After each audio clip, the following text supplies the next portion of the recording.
Golden da atlir, everyone. This is MrSirRaven here with another Human Behaviour Rant after so much time of not doing this. And even though it's only like the 5th one. And finally, back with me after so long of not doing any of these. Introduce yourself. Hello. This is Youngblood Fantasy 91, aka Hobbes. I'm very happy to be here, actually. This has been a long-ass time since we've done one of these videos. It feels like I've moved into like an old Victorian house and I'm just settling in, sitting in the easy chair and just looking back and going, geez, why did I neglect this? And you could probably already guess from this video that it's like, oh, they're probably going to be doing stuff that people have already done, okay? This is not a whole Jerry Pete discussion thing again.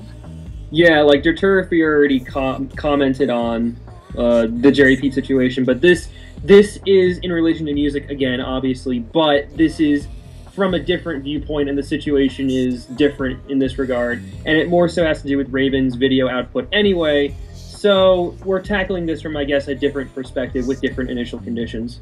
Exactly. So I guess the way to start off about this, of course, because this is a lot about electronic music, and the thing is that maybe just to kind of clarify where we're coming from, Hobbes and I both definitely do come from a background of actually liking a lot of electronic music. I studied electronic music for a very long time, and and this is from everything from very old classic work of like Jean-Michel Jarre to more contemporary works from like big bands like deadmau5. Like I studied these bands, like how they work and everything. Yeah, like the thing about me with electronic music is that I used to be one of those, you know, self-described musical purists who believe that, well, electronica isn't really a genre, so to speak, or rather a genre I should take seriously, until I had a revelation in, I guess, the late 2000s that, wait a minute, this is actually a very large genre with a lot of great sounds. So, like I was mentioning, because we were discussing this before we got into the rant, I was talking about how Moby was one of the first electronic artists I've actually ran into, and I loved it. I loved the way he sampled certain, you know, media and audio, and how he just remixed it, added some nice percussive elements and some acoustic elements. It just made it great. And then that's when I got into Daft Punk, because I remember going on YouTube and seeing all these Daft Punk videos because people were like, harder, better, faster, stronger. I'm like, what's the fuss with that? And I've actually just realized they have a nice discography. And of course, with Daft Punk's revival with Get Lucky and the associated album with that, Random Access Memories, really good. And then I got a book called 1001 Albums You Must Hear Before You Die, which included a lot of electronic albums, like from Prodigy and from Chemical Brothers, and so I started a bit late coming into this, so that's kind of the point of my rambling, but I still have a deep appreciation for that stuff. And of course, we can't forget my revelations with Aphex Twin. Oh, Aphex Twin. Oh my god. I have to say, coming from me, and of course, I come from kind of the opposite spectrum of where Hobbes is, because I was exposed to music at a very, very, very young age, and I was exposed to a lot of progressive rock very early on, because a lot of my mom working in radio, she introduced me to a lot of music and to a lot of like, because she worked for like a big rock station, so I knew like a lot of the classic progressive rock bands, like, you know, King Crimson and Jethro Tull and all those bands, and that eventually got me into works of like bands like Can and Noi, to eventually getting into works like by Kraftwerk, and that's kind of where my first like encounters with electronic music came from. And then from Kraftwerk I went to kind of more straight up electronic roots, to maybe more like the early Moby albums and works by bands like Air, and to eventually kind of getting to like the larger stream of electronic music, to the point where it's definitely influenced a lot of my musical tastes, especially bands kind of like the Chemical Brothers, and especially Spangle, with a lot of kind of their, the fact that they make music that's very, very open and kind of encapsulates a lot of different musical genres into their work. And that's one thing I really liked about the fact that electronic music is that it definitely opened up kind of this special little plane where kind of everything can kind of intersect on. Right.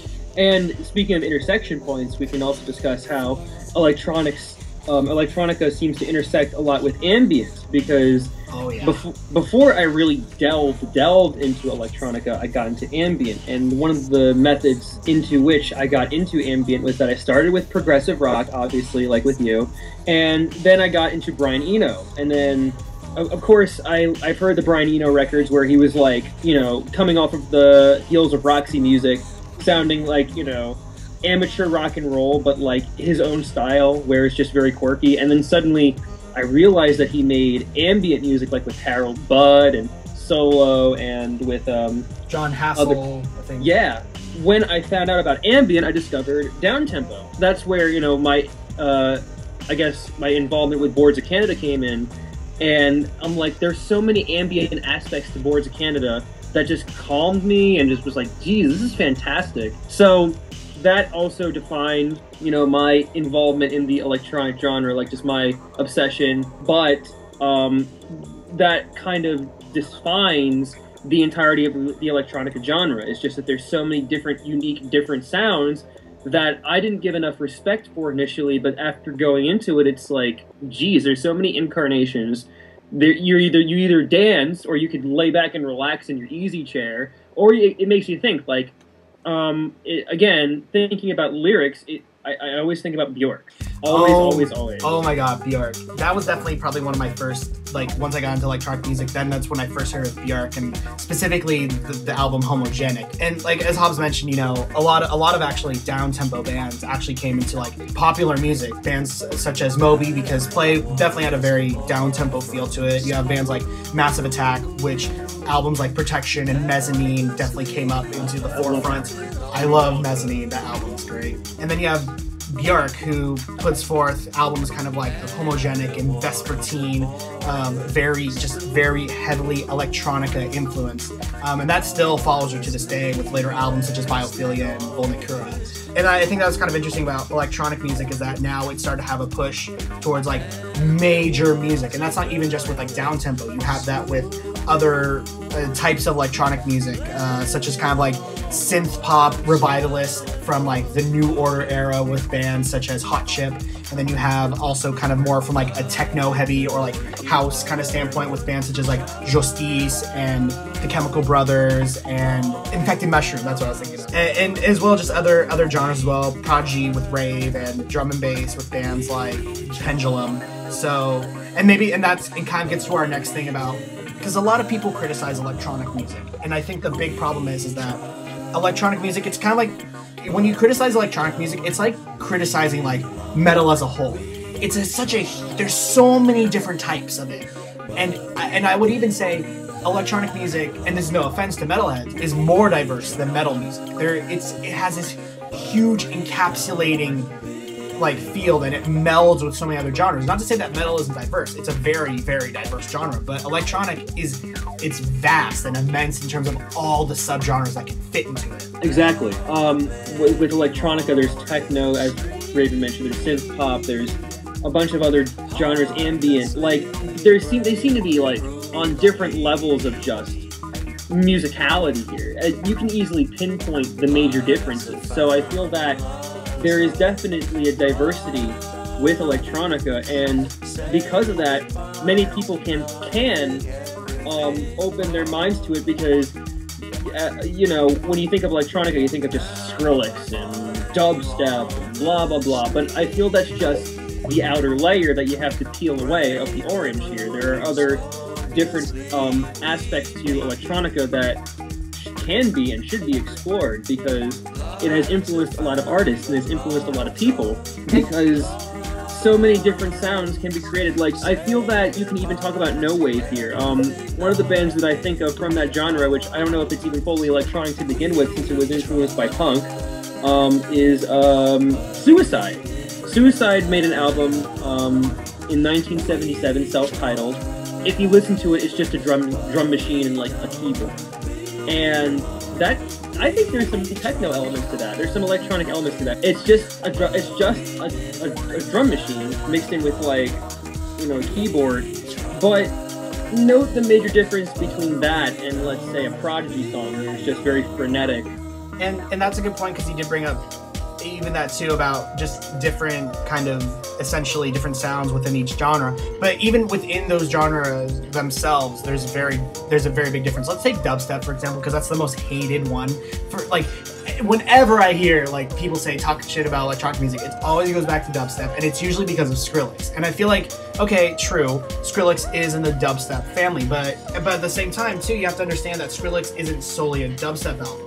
Because when you listen to bands that are dubstep, I mean, Skrillex's Recess is going to be a lot different compared to Mount Kimby's Crooks and Lovers, compared to maybe like Burial's like debut eponymous titled album. And you also have to remember too, like a lot of electronic music, at least what I've seen lately, is that there's a lot of fusion, because Skrillex also does, he has a lot of EDM, he does a lot of Moombahton sometimes in his work. And that's kind of the thing about too, is that when you look at a lot of different bands, is that there's never really, at least with electronic music, is that it just seems more of like a fluid genre, because you'll still sometimes see it where it's very stark, where this is solely this and this is solely that. Like Ladytron is solely a synth pop band, or Massive Attack's, like at least their earlier work, is solely trip hop. But then you'll also see there's a lot of fluidity where you'll have a lot of bands that kind of merge their sounds, so it's a bunch of different things. Like Autica isn't really solely an experimental band, they're also very leftist,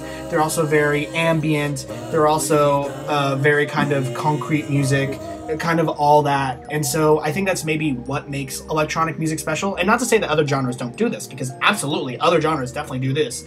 You'll have a lot of rock musicians do this too, where there's a lot of rock bands that kind of have like this weird kind of fluid area where they're kind of a bunch of different genres kind of fused together. But I feel like electronic music definitely does this a lot more, especially the band I mentioned before, Spangle. If you listen to a lot of their albums, they never really stick to one specific genre. They're Sybient, yes, but you have a lot of genres underneath. You'll have a lot of down-tempo, you'll have a lot of samba influences in their work, you'll have a lot of house, you'll have a lot of acid, you'll have a lot of jazz, you'll have a lot of straight-up techno, you'll have a lot of drum and bass, you'll have a lot of bossa nova sometimes in their work. It's kind of interweaving, and that's kind of the nice thing about electronic music, is that you'll have a lot of these areas where it is a very kind of fluid and maybe kind of like soupish mixture of different bands that kind of come together, or different genres that come together. Right. The thing too, I think that's also interesting about electronic music is that it's a very widespread thing too, because you'll have a lot of different electronic musicians from different places. Like, you know, you have LCD Sound System here in America, you'll have Air and M83 in France, you'll have Kraftwerk and Neu in Germany, and you'll have bands like Hot Chip and you know, The Prodigy and Spangle from England, and then you'll have bands like Infected Mushroom from Israel, and you know, Ibibio Sound Machine from, I think she's from Nigeria. Yeah. And you know, I mean, there's a bit of kind of cross with like, you know, J-pop, because you have like bands like Poly 6 from Japan, and even in Iceland you'll have it, like with bands like Moom, who definitely have, and of course Björk, who definitely have that, and you'll have bands like The Knife in Sweden and Röyksopp in Norway. So yes. it's very widespread. But I think the problem is too, is that a lot of people just kind of think of electronica as it's just the guy at the DJ booth with a laptop just kind of pressing sounds and making that full like sound, and it's not the case at all. And it definitely is not the case, especially when you go into delve into other things. And I think that kind of goes nicely into our next subject about how I think a lot of people kind of turn off electronic music because of the fact that it can be at times very digitally made. And most of it is often using programs like, you know, like FL Studios or Pro Logic or Reason or Ableton or whatever programs. And for some reason, when it comes to music purists, they like to really denounce things like this. And it really like kind of annoys me that it's just like, oh, you're not really a real musician if you have to use a computer and you're just pressing buttons. It's like that's such a non-argument. It's a really childish argument, really. Yeah, like as I've discussed, and other people discussed in Jerry Pete's video, and of course maybe Derturfi probably went over this in his video. Just the idea of acoustic instruments being the end-all be-all of just sound creation is utter nonsense, because not only do you have the capacity to create similar sounds on keyboards, but the fact that it represents music skill by using acoustics only is just absurd, because that's just only one aspect and only one criteria of like music creation. You know, when people use software, I envy those people who understand the software, because it's very complex. You have to put different instruments in the software, and you have to make sure that it's perfectly timed, otherwise it sounds like garbage. and you need to make sure all the sounds either harmonize or fit in a specific format that you think is coherent. And it requires a lot of work, it requires a lot of painstaking labor, and that's why I'm envious of those people, because it just takes so much time to create those type of songs. So anybody who just dismisses that as some sort of experiment in playing with your keyboard or just playing on your computer is just stupid. It's not like it's not like a first-person shooter where you're just shooting people in the face and just creating music. No, that's not how that works, people. Could you imagine an FPS where that's how you make music? So it's a music program, it's an FPS, so every time you shoot, it makes a note. Yeah, oh my god, that'd be so funny if like Call of Duty was like Call of Duty Electronic Music Edition, and you just every headshot you make is like a D chord, and every oh my God. every stomach shot's an A chord or something stupid like that, or at least like every time you use a different weapon, it produces a different sound. Oh my god, that'd be so weird. But I mean, here's the thing, because I was mentioning being jealous about people who understand this stuff. See, because the thing is, I work in Reason,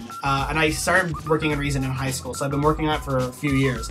And we had to have a whole class to learn how to use Reason, because if you've ever like seen a Reason bank and like flipped around to it, because essentially Reason is essentially kind of setting up just like how you'd use live programmers and everything, and you can like mix match the wires and everything. So it's really getting down to the nitty gritty of how you want to program music. And to understand how to work all that, because you have to understand how to work all that for a few reasons. And it's not mainly to know what works, but it's mainly to know what doesn't work and how to fix problems. Because I'll have to go in there and I'll have to actually like go in and unplug things and replug them into different things. And I'll have to know really what works with certain sounds and what works with certain, programs and what doesn't. And I think that's something that a lot of people don't understand, because I know we have a lot of examples of people who use electronic music and produce it because they want to be a musician, and it's super easy. But not every single, music program is like GarageBand, where it's just super simple to use and you can figure out in a day. Because if it was like that, then I challenge you guys to go and buy like FL Studios or Pro Logic and make me a song in an hour. I guarantee you, if you have no knowledge of the program beforehand, you won't be able to put together something that's really well produced. But I guarantee you that if I was to ask that to someone who really did know how to do it and gave them an hour, I bet you they would at least have something they would start working on that would actually be like really well masterfully done.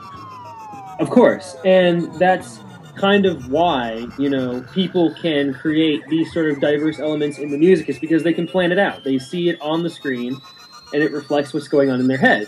And far be it from me, as an amateur musician who doesn't know the first thing about writing music down, that probably would be helpful, especially if I want to delve into it further, because I'll be able to see my ideas on the staff or wherever the program has as some sort of medium to display these instruments, display these notes.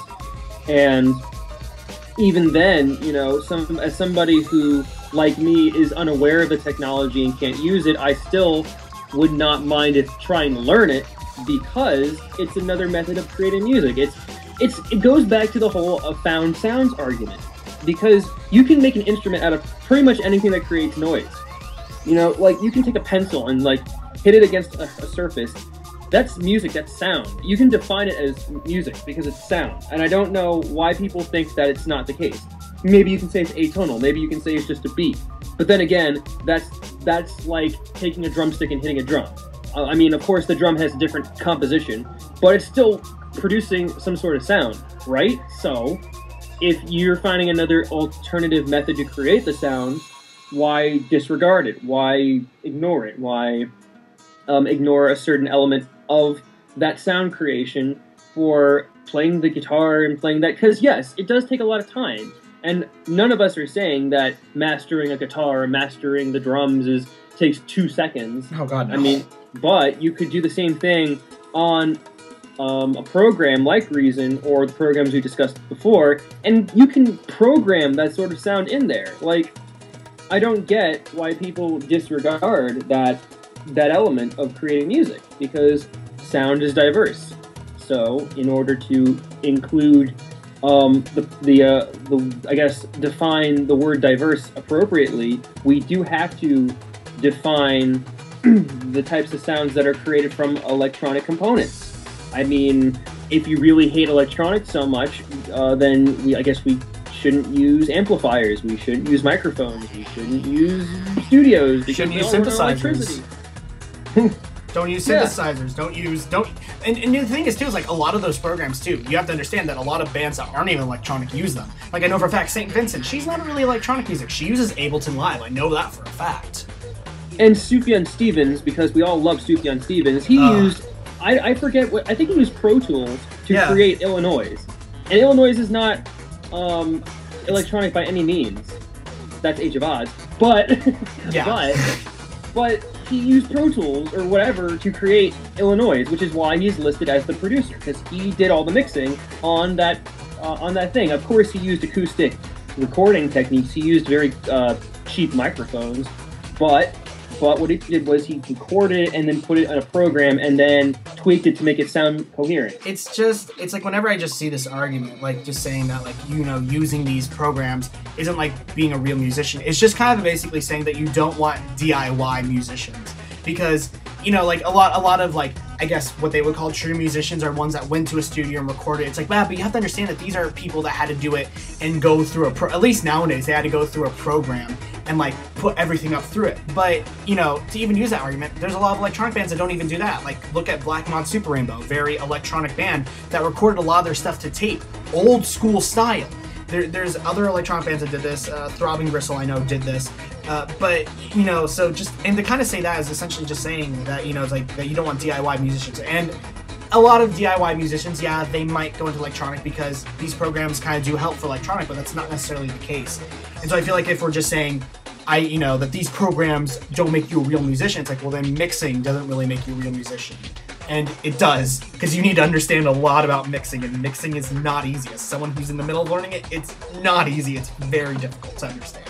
But anyways, I'm pretty sure you're wondering, okay, but Hobbes and Raven, why the fuck are you guys talking about electronic music? We already know all this shit. There's really no reason to go over this. You had your whole thing with the bop commentary, you know, and there's a lot of old discussions as well, of course, but why are you two talking about this? We know you already love music a lot. Well, why? Well, it's because of the fact that there's this guy named Lewis Williams, and the thing is... Ooh, you're doxing. Ooh, but that's his name on YouTube, so it's not really doxing. That's his name on YouTube. That's his YouTube channel, so I'm not really doxing. There you go. So there's this guy named Lewis Williams, and basically I made a commentary on him 2 years ago because he made this really shitty video about how techno music was bad, and all of a sudden he just comes back out of the blue making a response video. And of course David was here, made a video on it, and you know, he made a response to that, and now the whole consensus is like, okay, this guy's just being a really horrible troll. And I kind of wanted to spend this video talking about the fact, because a lot of people are like, oh, this guy's a troll, you know, just leave him alone. It's like, okay, but, you know, it's just like, I remember M-Skull saying way back, I think this was about Flippy Invader, you know, just saying it's like, saying that this guy, you know, saying I'm not going to commentate on this guy for being a troll, is just saying like he's being so smart to act stupid, or something along those lines. And I feel like I wanted to talk about him because, you know, if this guy is a troll, do I really care? Because he's not even really that good of a troll, even. Here's one of the main things that I found really strange. He calls himself that on YouTube, like Lewis Williams, like that's his name on YouTube. Why would any troll show off their full name on YouTube, right? Because anybody who has half a brain or is psychopathic or just wants to do this for the sake of being sadomasochistic can go on Google and like look up stuff, you know? And can connect the dots here, and figure out his identity. You know what I mean? Yeah, and I mean, for the most part, this does look like it's his real name. And I mean, if you go to his Google Plus page, keep in mind this is, by the way, a public page. This is something that's linked to on your public site, so we have access to it. It shows what university he goes to, so people can put 2 and 2 together and they can figure out where he's from. And by the way, guys, I just want to say this right now, no matter what he says, I don't urge anyone to dox. Don't do that. That's illegal. Don't do it. Please don't actually do it. I don't care what he does, what he says. It's illegal and it's very bad. We here at Human Behaviour Rant are ethical people, Yeah. and we do not condone any of that behavior. I personally do not. No, absolutely not. I don't condone that behavior at all. I think doxing is one of the worst things you can do. It's illegal too. So like, if you come to me and just like say show a video, it's like, hey, I doxed this guy, I will report you to YouTube myself. So right, because and the only reason why we're saying any of this is because he made this stuff public. Anybody could take a look. If you have a Google Plus account, you are going to see this information. So, like, it's not like we're saying, oh, please avoid his Google Plus. It's just that sooner or later, if you delve into his stuff, you'll find this very sensitive information. And why would any troll just do that stuff and say, oh, this is my name and this is stuff on my Google Plus, and on my Google Plus I have this information? It just doesn't make any sense. Not to mention, the other element that kind of makes me quizzical is that he took 2 freaking years to respond. So if we're using he's a troll logic, that meant that after he saw Raven's video, which we're assuming he did because Raven does inform the people that he commentates on that he made a video on them through one form or another. You're just gonna have to take my word on that, guys. I did send it to him. I remember doing that, but of course the original video is taken down now. That was 2 years ago. But you're just gonna believe me on this.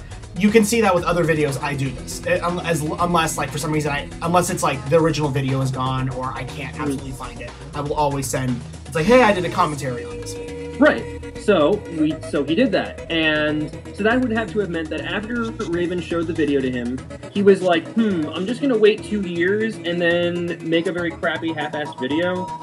And that's another thing. Like, I thought trolls would at least make a video after waiting 2 years of something that's like more clever, or at least something that's just, I don't know, something that actually made sense, because his video response was just, what?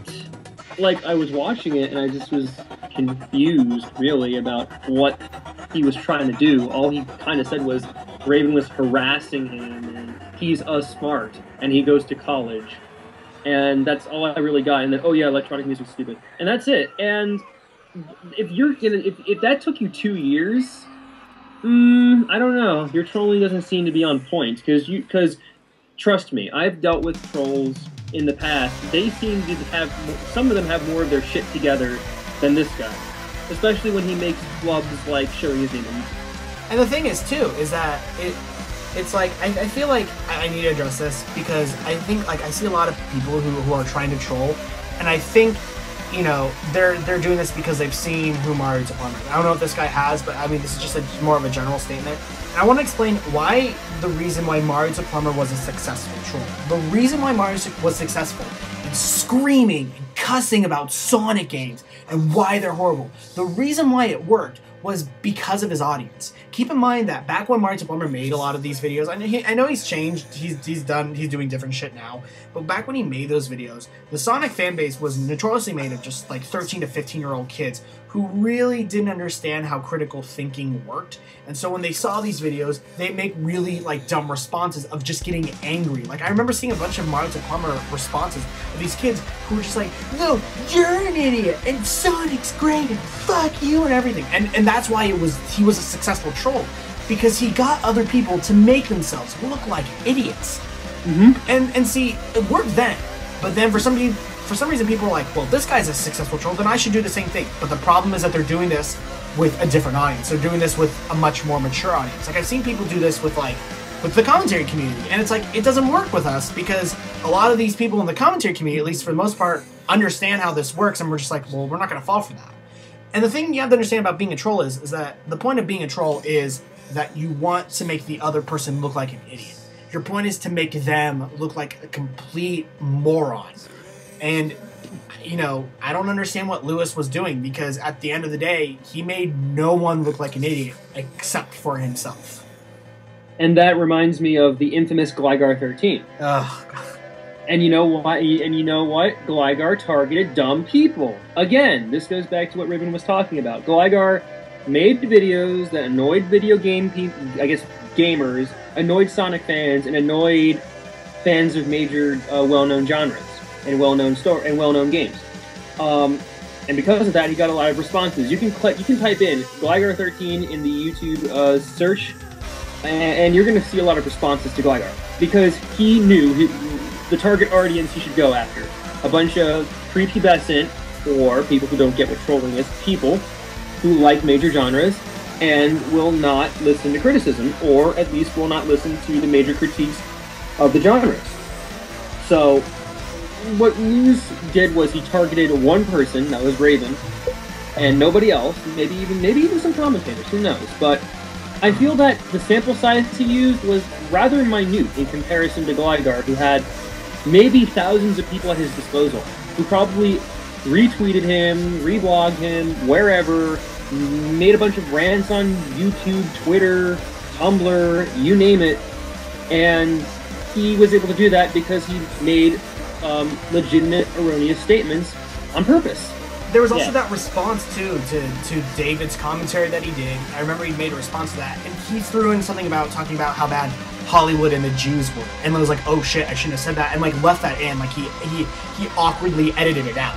And it was kind of obvious that it's like, you only said that to get like a bad reaction out of people. Like I saw that, I'm like, yeah, nice try. Like this was obvious you trying to pine for attention. And maybe yes, we're making this video about it. Maybe yes, David did give him, he did show him some attention when he made that commentary. And maybe yes, I did just finally reference David because he just keeps pining for my attention. I referenced you in a video. You can shut up now. But the thing is that it doesn't really work because I'm not giving you the attention that you want. I'm giving you an actually intellectual response here. And you're just saying, oh, you're dumb, you're a big dum-dum, and I'm the big smart. Yeah, exactly. So that's why we call him a bad troll, because he exhibited some troll behavior, but at the end of the day, what he did was he just made us point and laugh. Now people can argue, well, any troll should not be fed, so ignore him. Oh my gosh. But at the same time, you're presenting your stuff on a public forum. And if you're just addressing it to like one person, that's just dumb. And if you're ineffective about it, other trolls could possibly call you out. So if other trolls have that ability or agency to call that troll out, why can't we? And you know what? We can even use a broken logic here and say, well, we were just trolling him by laughing at his face. Exactly. And like, it's stupid.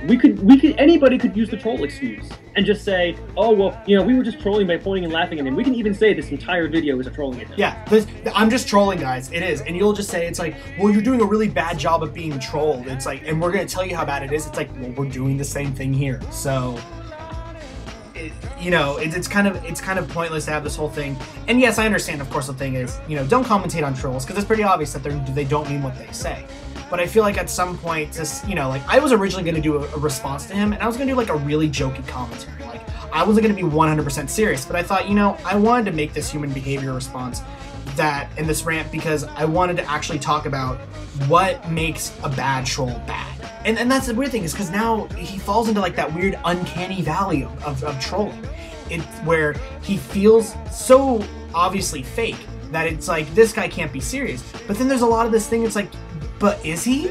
Is he actually being real? And either way, it works against him. Because if he's being a troll, then he's obviously being a bad one, and he's not doing this correctly. At the end of the day, when it comes in the distant future, all it's going to be remembered about this whole little tip on the internet is that he acted like a giant big dum-dum, as he says.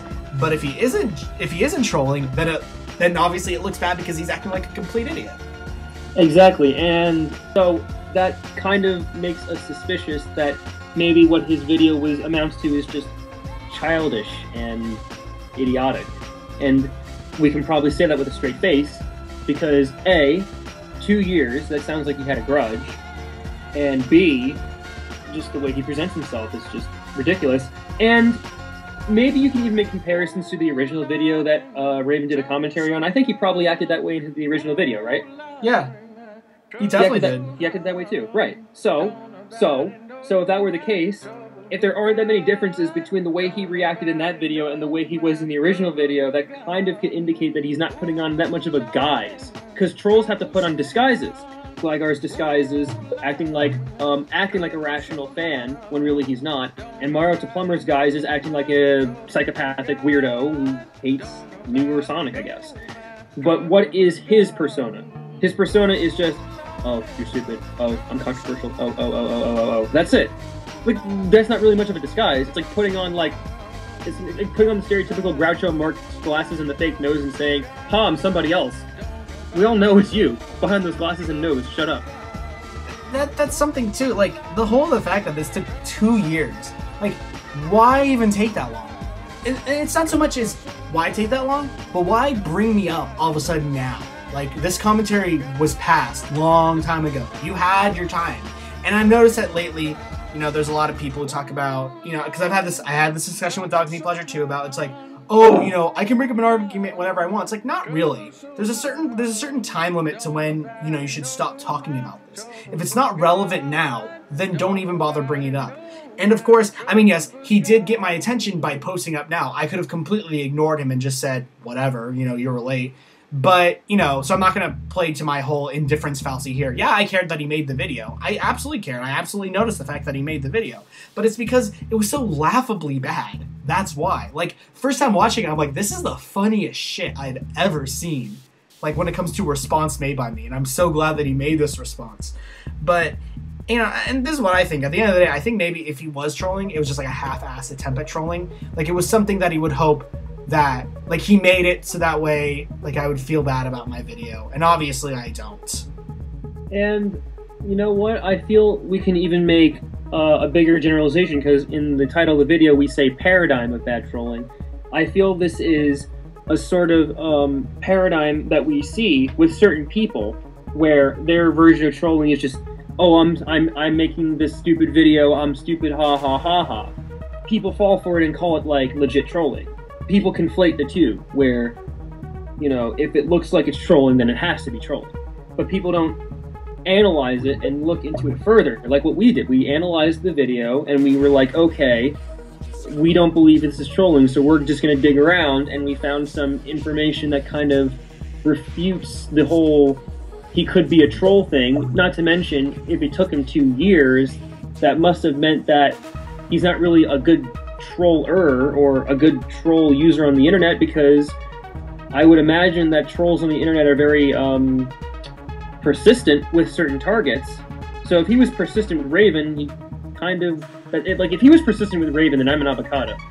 That's the paradigm we're outlining. Just these people who attempt to be good trolls but fail at it. And I feel that if you just let these people hide behind the guise of trolling, then, you know, you're either making a generalization about trolls, or you're just unwilling to just understand that there could be other forces at work behind this, or there's more to the story than that, and you're letting this become more and more of a thing. You know, if you're not calling that out, more and more people are going to go down the same route, knowing that they have immunity from that criticism. Yeah, just in general, I think, you know, in the future, if you want to make a commentary on a really bad troll, I say go for it, but just make it super jokey. Don't take it seriously. Just constantly pot shot. Just be as silly as possible. Because it doesn't make it really, you know, it doesn't really make them win. It's like, oh, you made a response to me. It's like, yeah, but I was super comedic throughout the entire thing.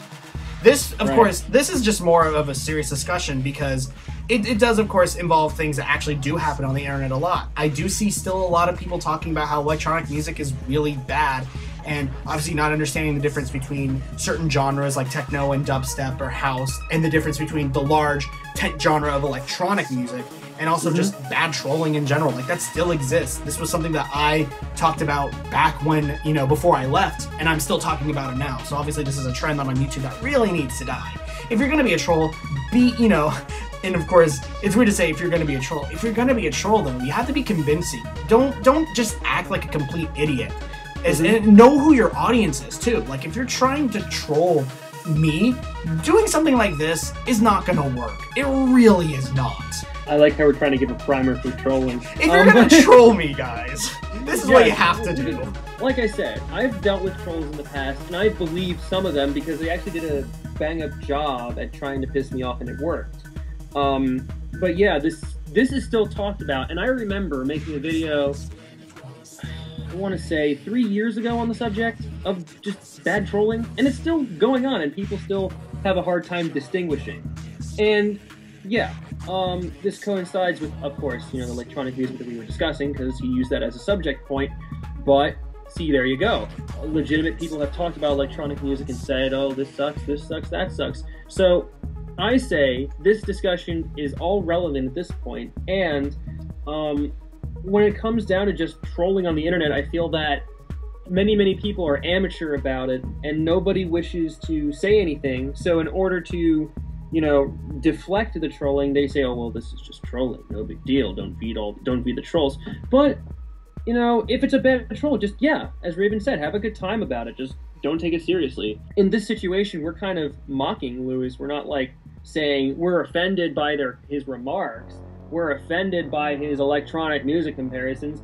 The whole electronic music discussion we've had is just building on the previous discussions that occurred with electronic music, and just how people subvert the the genre and the music, and just misunderstands it. So even if Lewis was trolling, quote unquote, what we did here is we had constructive discussion. We didn't overreact. We didn't say, oh, Lewis is ABC. We didn't really insult him per se. We just were like, this guy's an idiot, and he's just and that's us looking at it in a pragmatic perspective. It's not us overreacting to it, and then people will say, well, this video is an overreaction. Well, that's just looking too much into the video, I would say. Honestly, I will say this too, just to end this off. I really hope that if Lewis does see this, I doubt he's going to watch the entire thing because it's going to be way too long for him. I hope he makes a response though. And I hope it's the dumbest thing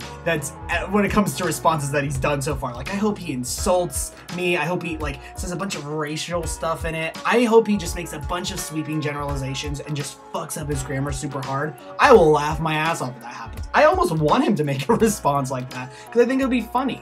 I honestly don't think that, whenever I was watching his responses, I thought, oh, I'm offended by this. I just think it's really funny. So just in general, I don't really think if he's a troll, then but I just think he's just if he's a troll, he's the most half-assed troll I've seen in a while, and that's sad.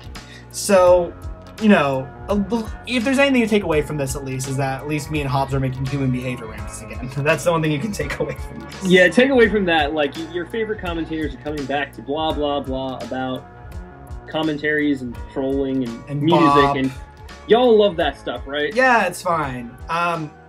So I think we'll end on this. Of course, Hobbes and I will, of course, probably be working in the future stuff. I got a lot of shit planned. He's got a lot of shit planned. There's Bob, of course.